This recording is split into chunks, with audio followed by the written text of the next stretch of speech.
Iran अमरीका जंग के बायस माशी मुश्किलात के बायस 27 ममालिक ने आलमी बैंक से मदद मांग ली है। बरतानवी न्यूज़ एजेंसी के मुताबिक ये 27 ममालिक उन 101 ममालिक का हिस्सा हैं जिन्हें आलमी बैंक के हंगामी मालियाती निज़ाम तक रसाई हासिल है। रिपोर्ट में उन ममालिक का नाम नहीं दिया गया और ना ही दरख्वास्त की गई फंडिंग की सही रकम सामने आ सकी है। आलमी बैंक के सदर अजय बंगा ने गुज़िश्ता माह कहा था कि माशी बहरान से निपटने के लिए मुख्तलिफ ममालिक को 20 से 25 अरब डॉलर की फाइनेंसिंग दी जाएगी।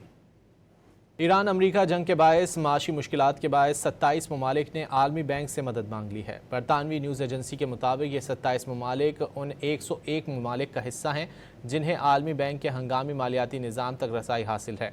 रिपोर्ट में उन ममालिक का नाम नहीं दिया गया और ना ही दरख्वास्त की गई फंडिंग की सही रकम सामने आ सकी है। आलमी बैंक के सदर अजय बंगा ने गुज़िश्ता माह कहा था कि माशी बहरान से निपटने के लिए मुख्तलिफ ममालिक को 20 से 25 अरब डॉलर की फाइनेंसिंग दी जाएगी।